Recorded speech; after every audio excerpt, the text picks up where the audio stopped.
You want to know how a family in 1932 could feed 5 people on what you'd toss in the trash tonight? I found the answer buried in old county records, and it stopped me cold. 30 meals, real ones, eaten by real families that cost pennies and kept people alive through the worst years this country ever saw. Here's the claim I'm going to prove to you. Most of what we call poverty food today is actually engineered abundance, designed by people who had nothing and refused to starve. I found it written down in agricultural extension bulletins and relief kitchen ledgers that almost nobody has opened in 90 years. And the last meal I'm going to show you, the 30th one, came out of a university laboratory in 1933, was served in the White House, and then quietly vanished from every cookbook in America. I'll tell you exactly who made it and why it disappeared. You don't need land. You don't need savings. You need a pot and about 40 cents. I want to take you back to the afternoon that started all of this for me. I was sitting at a long wooden table in a county historical archive, gloves on, turning the pages of a relief kitchen logbook from the winter of 1933. And there was one line, written in pencil, that I still think about. Fed 41 persons. Cost $1.11. I read it 3 times. $1.11. 41 people. That's when I knew the old advice about tightening your belt was hiding something much bigger. So let me walk you through what I found, one meal at a time, because each one taught me something the one before it couldn't. The first thing that shook me was a dish they called the poor man's meal. Now I'd heard the name before, tossed around like a joke. But the actual record is not a joke. In household account books from Kentucky and Ohio, women wrote down the exact recipe over and over because it saved them. Potatoes, diced small, 1 onion, and a few slices of hot dog or any scrap of cheap meat, all fried together in one pan. That was dinner for a whole family, and it cost almost nothing. Here's what I didn't understand until I dug deeper. It wasn't just cheap, it was smart. The potato gave them energy that lasted through a day of physical labor. The onion, and this stunned me, was there for a reason beyond flavor. Extension bulletins from the early 1930s told housewives to keep onions in the daily diet because they helped stretch scarce vegetables and, in their words, guard the family's health through the lean months. These people were doing nutritional science with a cast iron skillet and no idea they were doing it. You can make the poor man's meal tonight for under $1. 1 large potato, 1 onion, and whatever protein scrap you've got. But the moment I proved that one worked in my own kitchen, a bigger question grabbed me. If a single skillet could feed a family, what were they doing when they didn't even have the meat scrap? Because that's where the records got truly strange. That question led me straight to a soup with a name that tells you everything. They called it Hoover stew. Now think about that for a second. They named a meal after the president, and they did not mean it kindly. But I want you to set the politics aside, because what's in that pot is a survival masterpiece. I found descriptions of Hoover's stew in newspaper accounts and in the memories collected by the Federal Writers Project, the government program that sent writers out in the late 1930s to record ordinary Americans telling their own stories. The stew was macaroni, canned tomatoes, a can of corn, and sliced hot dogs, if you were lucky enough to have them. It simmered in the big pots of the Hoovervilles, the shanty towns where the homeless gathered. One pot fed dozens, and every ingredient was chosen because it stored for months without spoiling. Here's the part that mattered to me. The macaroni delivered cheap calories.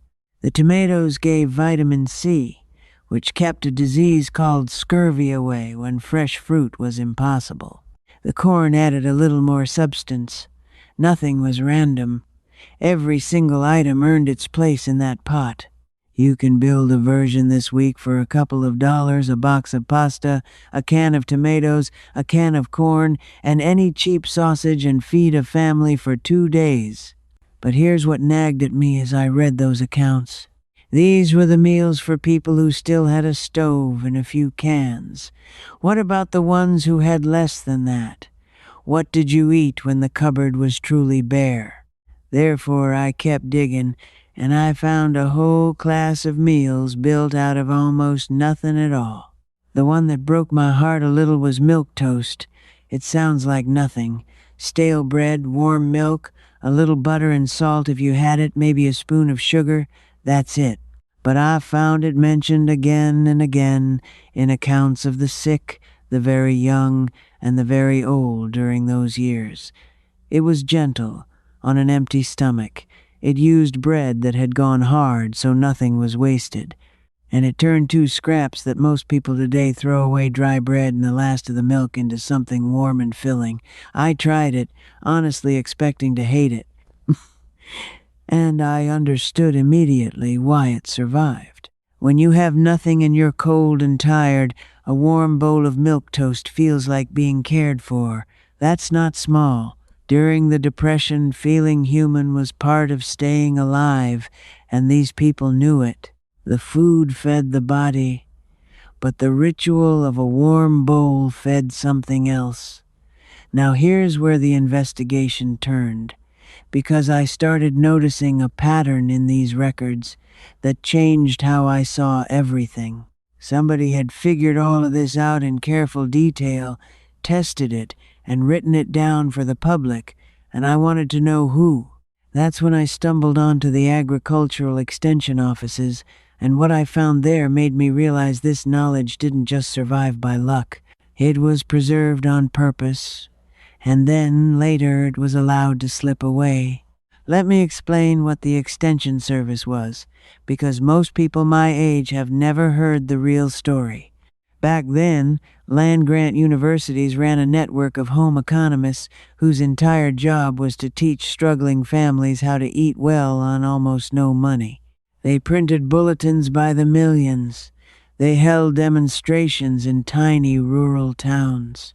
And these women, because they were almost all women, were quietly running the largest food survival program this country has ever seen.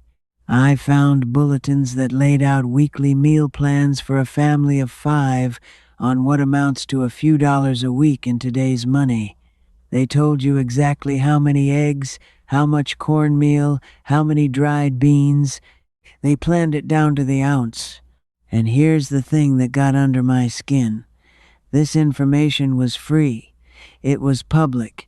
It was created with taxpayer money to help ordinary people feed themselves without depending on anyone. So where did it go? Why did your mother or grandmother maybe know a few of these tricks, but you had to find them in a locked archive from a stranger on a screen? The next meal I want to show you is one of those extension office miracles. Dried beans. I know, you've heard eat more beans your whole life and it means nothing, but you have never heard it the way those bulletins explained it. A 1-pound bag of dried beans, they wrote, could stretch across multiple meals for a whole family, delivering protein at a fraction of the cost of meat. And they were exact about the technique. Soak them overnight. Cook them slow with an onion, a scrap of fat, and salt added only at the end so the beans wouldn't turn tough. But the trick I never knew, the one that made me sit back in my chair, was what they told families to do with the cooking water. Don't pour it out. That bean broth carries flavor and nutrients, and they used it as the base for the next day's soup. Nothing left the kitchen. A single pound of beans became beans one night, bean soup the next, and a thickener for cornbread after that. 3 meals from one bag that costs about $1 today. When I actually did it, I fed myself for the better part of a week on beans I bought for less than the price of a coffee. Therefore, the money question got sharper in my mind. If a pound of beans could do that, How much have we been throwing away every single week without even thinking about it? Because the more of these meals I tested, the more I realized the real depression skill wasn't any single recipe. It was refusing to waste 1 calorie of anything. And that led me to the most surprising meals of all, the ones made from parts we don't even consider food anymore. Take the dish they simply called greens. During the worst years, families across the South and the Midwest went out to the fields and the roadsides and gathered dandelion greens, lamb's quarters, wild mustard, and poke all plants that grew for free. The extension bulletins actually encouraged this. They listed which wild greens were safe, how to cook them down with a bit of fat and vinegar, and why they mattered. And here's the reason they mattered so much. Those wild greens were packed with vitamins that a diet of bread and potatoes completely lacked. They were the difference between merely surviving and actually staying healthy. Hold that question, because the answer is the whole reason I made this video. And it gets worse the deeper you go, and it's also exactly why I put everything I found into a book. If you want all 30 of these meals in one place, the recipes, the original sources, the exact techniques those extension office women tested and refined, I gathered them into Depression Kitchen, a digital book you can search, bookmark, and have on your phone the next time money gets tight. Every meal in it costs pennies, every one of them works, and the link to grab your copy is in the description below. I wrote it because I was furious that this knowledge had to be hunted down in a locked archive, and I didn't want anyone else to have to do that hunt alone. But first, let me show you one of those extension office miracles, because this is where the records get genuinely useful for your kitchen right now. I found survivor testimony describing children sent out with a sack in early spring to gather the first dandelion greens, and the whole family eating them cooked down with a splash of bacon grease. Free food, growing in the ditch, keeping a family's teeth in their heads and their energy up. You can do a gentler version of this today. Dandelion greens still grow in most yards, untouched by anyone. But even if you'd rather not forage, the lesson holds. The cheapest greens at the store, cooked down with a little fat and acid, do the same job for pennies. Now I need to stop here, because I know exactly what some of you are thinking right now. You're thinking this is fine for people with a yard, or a big freezer, or time to soak beans overnight and simmer things all day. You're in a small apartment, money is tight this month. You've got a hot plate and a mini fridge and not much else. And you're about ready to click away because you think none of this is built for you. Stay with me, because this next part is built for exactly your situation, and it comes straight out of the record. The Depression didn't only happen to farmers. It happened to people crammed into single rooms in the cities with a single burner if they were lucky, and they ate. Let me give you the meals that need no oven, no yard, no bulk storage, and almost no money. First, the fried cornmeal mush. This one is astonishing in its simplicity. You take cornmeal, stir it into boiling salted water until it thickens, and eat it hot like porridge that night. That's meal one, and it costs maybe 15 cents. But then you pour the leftovers into any container you have and let it set in the fridge overnight. In the morning, it's a solid loaf. You slice it, fry the slices in a tiny bit of grease until they're crisp and golden, and that's breakfast. 1 bag of cornmeal, which costs about $1, gives you days of hot meals from a single burner. City families lived on this, so can you. Second, the water pie.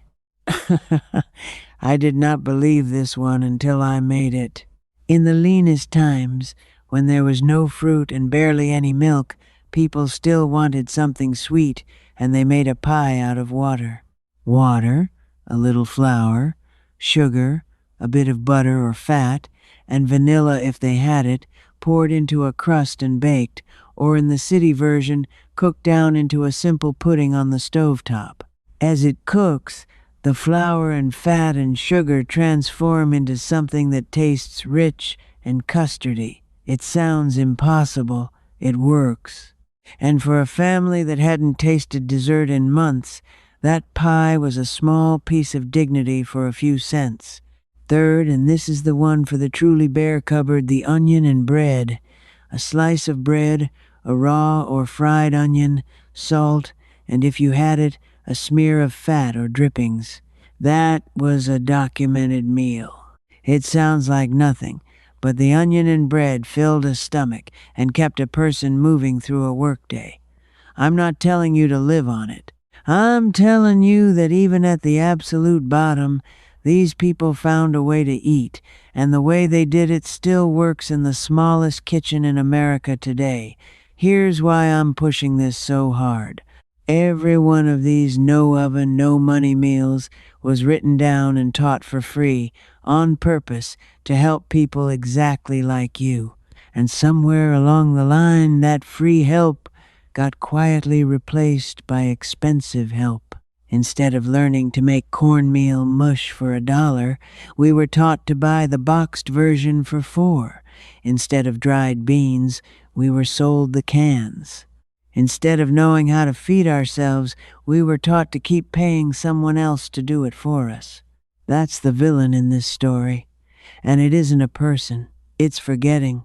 Somebody profited every single time a family forgot how to make a meal from scratch.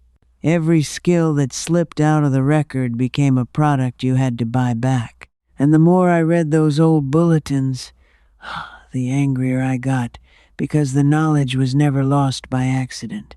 It was simply allowed to fade while easier money was made, selling us the convenient version. But here's the good news, and it's the reason I kept going. The record still exists.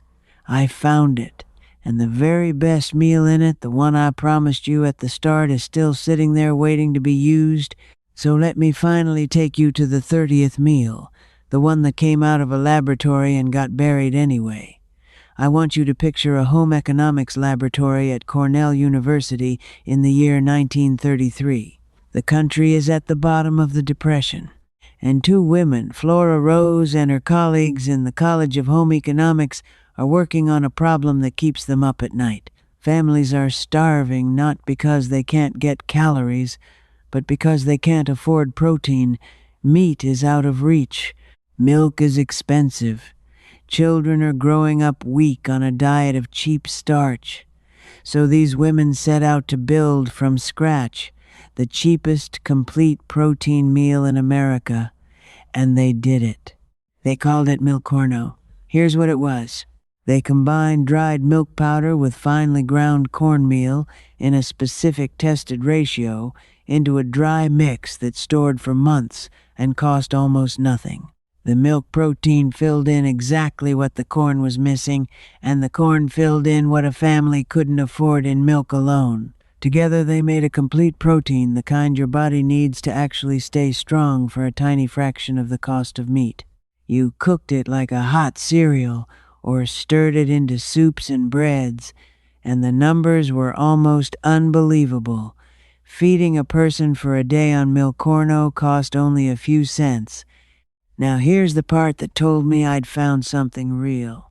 This wasn't some crank idea scribbled in a notebook. Eleanor Roosevelt herself put Milcorno on the menu at the White House in 1933, during a period when the Roosevelts deliberately ate cheap food to show they stood with struggling Americans. The newspapers covered it. Cornell distributed the formula. For a brief moment, the cheapest complete protein meal in the country was being served in the president's house and taught to families from a public university, and then it vanished. Once the economy recovered and cheap meat and fresh milk came back within reach, Milcorno quietly disappeared from the shelves and the cookbooks. Nobody was selling it, so nobody was promoting it, so it slipped out of memory almost completely. 90 years later, most Americans have never heard the word, I certainly hadn't until I found it in the Cornell records. But here is why this is the finale, why this is the meal I saved for last. You can make it this weekend. You do not need the exact Cornell factory mix. You take plain cornmeal and dry milk powder, both of which sit cheap on the bottom shelf of any grocery store, and you combine them, roughly a few parts cornmeal to 1 part dry milk, and you cook that with water into a hot porridge, salted to taste. That's it. That is a complete protein breakfast, engineered by scientists in the depths of the Depression, that costs you pennies a serving and stores in your cupboard for months. I made a batch. I ate it for a week. And I kept thinking about that pencil line in the Relief Kitchen logbook, 41 people fed for $1.11, because now I understood how they did it. It wasn't magic. It wasn't luck. It was knowledge, tested and written down by people who refused to let anyone starve, and then quietly buried once it stopped being profitable to remember. That's what these 30 meals really are. Not sad food, not poverty food. They're the recovered blueprint for feeding the people you love when the money runs thin, built by a generation who did it and lived to tell about it. Every one of them still works. I proved it in my own kitchen, 1 pot at a time, and now you have them too. Here's what I keep coming back to. Somebody decided you didn't need to know any of this. They figured you'd rather pay for the box, the can, the convenient version forever. But you're not that kind of person, or you wouldn't still be here at the end of this. You're the kind who believes that real, tested knowledge got quietly taken from us while somebody else profited, and that getting it back is worth an afternoon of digging. So let me ask you something, and I really do want your answer. Of these 30 meals, which one did your own family actually make? Was it the fried cornmeal mush, the beans stretched 3 ways? Or had you, like me, never once heard of Milcorno until today? Tell me in the comments. Write it down. I read them, and I learn as much from you as you do from me, because half of this knowledge only survives in the memories of the people watching right now. And if you want to keep digging with me, come along. This isn't a channel so much as a group of us pulling lost survival knowledge back out of the ground before it disappears for good. Because the next thing I found in those same extension bulletins is a method for keeping eggs fresh for months without any refrigeration at all, a single cheap ingredient. A technique from the 1800s that the Depression families swore by.